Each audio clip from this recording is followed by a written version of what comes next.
Good morning sixth class. आज हम इस वीडियो के अंदर स्टार्स के बारे में पढ़ेंगे, लेकिन इससे पहले मैंने स्टार्स के बारे में पिछली वीडियो के अंदर बताया था कि स्टार्स जो होते हैं वह टिमटिमाते हुए तारे होते हैं जो गैसेस से बने हुए होते हैं, गैस से बने हुए होते हैं और वे हमसे काफ़ी दूर होते हैं, इसलिए वे हमें छोटे नज़र आते हैं। और ये भी बताया था कि उनके अंदर उनकी खुद की लाइट और खुद की गर्मी होती है, खुद का प्रकाश होता है, लेकिन हमसे वह ज़्यादा दूर होने के कारण उनका प्रकाश हम तक नहीं पहुंच पाता है। इस वीडियो के अंदर हम स्टार्स के बारे में आगे बढ़ते हैं। इसमें ये कह रखा है, in ancient time people use to determine direction during the night with the help of star.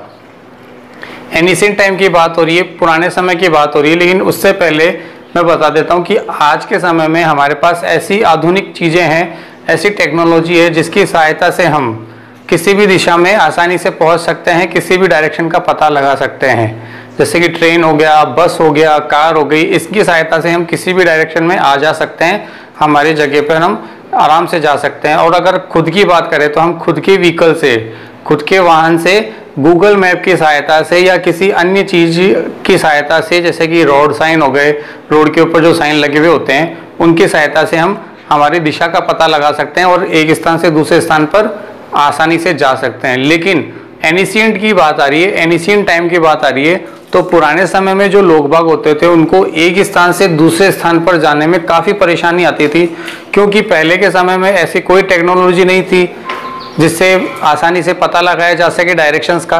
तो उन लोगों ने स्टार्स जो है उनको अपना माध्यम बनाया और स्टार्स की सहायता से वह एक स्थान से दूसरे स्थान पर जाने के लिए सक्षम हो गए। स्टार्स को उन्होंने दिशा निर्देशक बनाया।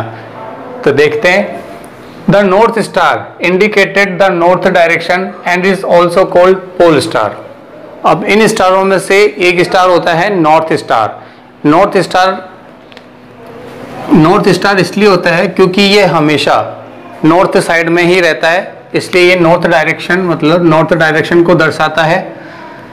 नॉर्थ डायरेक्शन मतलब उत्तर दिशा को दर्शाता है। अब ये किसी भी साल, चाहे साल बीत जाए, महीने बीत जाए, किसी भी साल के महीने में देख लो या किसी भी मौसम में देख लो, ये हमेशा आपको नॉर्थ स्टार में ही नजर आएगा, नॉर्थ डायरेक्शन में ही नजर आएगा। It and is also called pole star, और इसे पोल स्टार भी कहा जाता है। It always remain in the same position in the sky. ये हमेशा आसमान के अंदर एक अपनी सेम पोजीशन में ही नजर आता है, इसकी पोजीशन कभी नहीं बदलती है, ये हमेशा सेम पोजीशन में रहता है। We can locate the pole star with the help of Saptarishi. हम पोल स्टार को या नॉर्थ स्टार को सप्तऋषि की मदद से देख सकते हैं, उसे ढूंढ सकते हैं। अब ये सप्तऋषि का जो मैंने डायग्राम बनाया है, इसकी सहायता से हम पोल स्टार को देख सकते हैं। सप्तऋषि के अंदर आगे के जो दो स्टार होते हैं, इनको एक्सट्रेक्ट करके, एक्सट्रेक्ट का मतलब इनकी सीधी लाइन में आपको नॉर्थ साइड के अंदर, नॉर्थ डायरेक्शन के अंदर आपको एक स्टार नजर आएगा जो सबसे ज्यादा चमकता है, वो आपको पोल स्टार नजर आएगा। तो सप्तऋषि की सहायता से हम पोल स्टार को देख सकते हैं। आगे बोल रहा है ये, we also see various other constellation which are represent by zodiac sign. अब ये ज़ोएडिक साइन क्या होता है, इसके बारे में बता देते हैं। हमारे जो राशिफल होते हैं, जिन्हें हम अखबार में देखते हैं या न्यूज़ चैनल में देखते हैं, टीवी पर देखते हैं, जैसे कुंभ हो गया, मीन हो गया, वृश्चिक हो गया, मेष राशि हो गई, ये इंग्लिश में कहलाते हैं ज़ोएडिक साइन। क्या कहलाते हैं? Zodiac sign. अब ये बोल रहे हैं, we also see various other constellation. हम विभिन्न अन्य प्रकार के कॉन्स्टलेशन को किससे रिप्रेजेंट करते हैं? ज़ोएडिक साइन से रिप्रेजेंट करते हैं। तो ये था स्टार्स के बारे में। अब हम बात करते हैं प्लैनेट्स की। इससे पहले हमने स्टार्स के बारे में जाना था कि स्टार्स जो होते हैं वह हॉट गैसेस से बने हुए होते हैं, उनके अंदर अपनी हीट और अपनी लाइट होती है। लेकिन हमारी सेलेस्टियल्स बॉडी के अंदर कुछ ऐसी बॉडीज़ हैं जो प्लैनेट्स होती है। प्लैनेट्स के अंदर क्या है? Some celestial bodies do not have their own heat and light, they light by the light of other stars। Planets के बारे में बोल रहा है कि हमारे सोलर सिस्टम में कुछ ऐसी सेलेस्टियल बॉडीज़ हैं जिनकी खुद की अपनी ना तो हीट होती है और ना ही लाइट होती है। तो हमारे जो प्लैनेट हैं उनके अंदर अपनी हीट एंड लाइट नहीं होती है, तो वो क्या करते हैं, स्टार्स से हीट और लाइट लेते हैं। स्टार्स जो होते हैं उनके अंदर अपनी हीट एंड लाइट होती है और वो अपनी हीट एंड लाइट को फैलाते हैं, तो जिसकी वजह से जो हीट एंड लाइट फैलती है तो उसकी वजह से हमारे प्लैनेट्स पे उनकी हीट एंड लाइट पहुंचती है। They lead by the light of other stars, वे दूसरे स्टार्स की लाइट और हीट लेते हैं। Such bodies are called planets, इन बॉडीज को या इन पिंडोज को प्लैनेट्स कहा जाता है। क्या कहा जाता है, प्लैनेट्स। कि ऐसे प्लैनेट्स जिनके अंदर ऐसी बॉडीज जिनके अंदर खुद की हीट एंड लाइट नहीं होती है और वे दूसरों स्टार्स से हीट एंड लाइट लेते हैं, तो ये प्लैनेट्स कहलाते हैं। The word planets come from a Greek word planetai which means wanderers. अब ये प्लैनेट जो है, प्लैनेट शब्द जो है ये ग्रीक वर्ड प्लेनेटिया से आया है, जिसका मतलब होता है वंडरर्स। क्या होता है, वंडरर्स। वंडरर्स का मतलब होता है घुमक्कड़। घुमक्कड़ वर्ड इसलिए दे रखा है क्योंकि प्लैनेट जो होते हैं वे स्टार्स के चक्कर लगाते हैं। जैसे कि सूर्य है, सूरज है, ये एक स्टार है, तो सूरज के तो प्लैनेट जो है वो सूरज के चारों ओर चक्कर लगाता है, इसलिए इसे वंडरर्स कहा जाता है। Our earth is a planet which receive all its heat and light from the sun.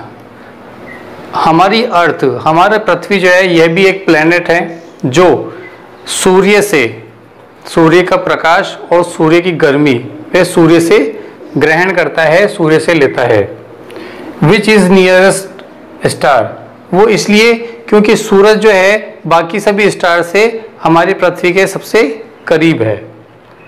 They are 8 planet in total. अब ये बोल रहा है कि हमारे सोलर सिस्टम में हाल ही में कितने प्लैनेट हैं, 8 प्लैनेट हैं। लेकिन कुछ सालों पहले की बात बताते हैं, तो कुछ सालों पहले हमारे सोलर सिस्टम में 9 प्लैनेट होते थे और 9वां प्लैनेट जो होता था वो है प्लूटो। लेकिन हमारे वैज्ञानिकों ने, हमारे साइंटिस्ट ने प्लूटो को प्लैनेट की कैटेगरी से अलग कर दिया। वो इसलिए क्योंकि वह छोटा था, और भी ऐसे कई रीजन है जिसकी वजह से वो प्लैनेट के अंदर नहीं गिना जाता है। तो पहले के समय में 9 प्लैनेट होते थे, लेकिन अभी हाल ही में 8 प्लैनेट हैं। The moon that we see in the sky is a satellite. अब हम मून की बात करें तो रात में हमें जब चांद नजर आता है, तो अगर हम चांद की बात करें तो ये सैटेलाइट है। क्या है ये, सैटेलाइट है, जो हमारी पृथ्वी के आसपास ही रहता है, हमारे अर्थ के चारों ओर घूमता रहता है। It is a companion of our earth and move around it. यह हमारे अर्थ का कंपेनियन है। कंपेनियन का मतलब ये हमारे अर्थ के साथ रहता है, पृथ्वी के साथ ही रहता है, और ये पृथ्वी के चारों ओर अराउंड घूमता रहता है। इसके बाद हम बात करते हैं हमारे सोलर सिस्टम की। सबसे पहले सोलर सिस्टम में ये जो वर्ड है सोल, SOL, इसके बारे में बता देता हूँ। ये सोल वर्ड जो है ये हमारे रोमन के अंदर सन को सन गॉड कहा जाता था, सूर्य भगवान का दर्जा दिया जाता था। और अदर एथमेथोलीज हैं जिनके अंदर सन को सूर्य भगवान का दर्जा दिया जाता है। वो इसलिए क्योंकि सूर्य से हमें हीट एंड लाइट मिलती है। तो सन जो है वो रोमन के अंदर सोल को, मतलब सन को सोल कहा जाता है, तो इससे हमें सोलर मिला है, सोलर नाम मिला है। तो इसके अंदर बोल रहा है सोलर सिस्टम के अंदर the sun, planets, satellites, asteroids, meteoroids from our solar system और आवर सोलर फैमिली। अब ये बोल रहा है सूर्य, प्लैनेट्स, उनके सैटेलाइट्स, एस्टेरॉइड्स, मेटेराइड्स, ये हमारे सोलर सिस्टम के अंदर हैं। तो इन सब से हमारे सोलर सिस्टम बना है और ये हमारे सोलर फैमिली भी कहलाते हैं। हमारे सोलर सिस्टम के अंदर सबसे पहले बात करते हैं हमारे सन की। The sun is the centre of the solar system. ये बोल रहा है कि जो सन है ये हमारे सोलर सिस्टम के बिल्कुल सेंटर में है। It is used and made up of extremely hot gases. यह बहुत अत्यधिक गैसों से मिलकर बना है। It provide the pulling force that bind the solar system. अब हमारे जो प्लैनेट हैं वे सूर्य के चारों ओर चक्कर लगाते हैं अपनी ऑर्बिट के अंदर। ऑर्बिट वो होता है जैसे कोई एक रास्ता, जिस रास्ते के ऊपर वे घूमते रहते हैं सूरज के चारों ओर, ठीक है। तो ये बोल रहा है it provide the pulling force that bind the solar system. सूर्य जो होता है वे हमारे प्लैनेट से काफ़ी बड़ा होता है, तो जब कोई चीज़ बड़ी होती है तो उसके अंदर जो उसका ग्रेविटेशनल फोर्स होता है वह बाकी चीज़ों को अपनी तरफ खींचता है। तो सूर्य जो है वह प्लैनेट से बड़ा है और सूरज जो है वह प्लैनेट्स को अपनी तरफ खींचता है। तो इसी वजह से हमारे जो प्लैनेट हैं वे अपने ऑर्बिट के ऊपर सूरज के चारों ओर चक्कर लगाते हैं।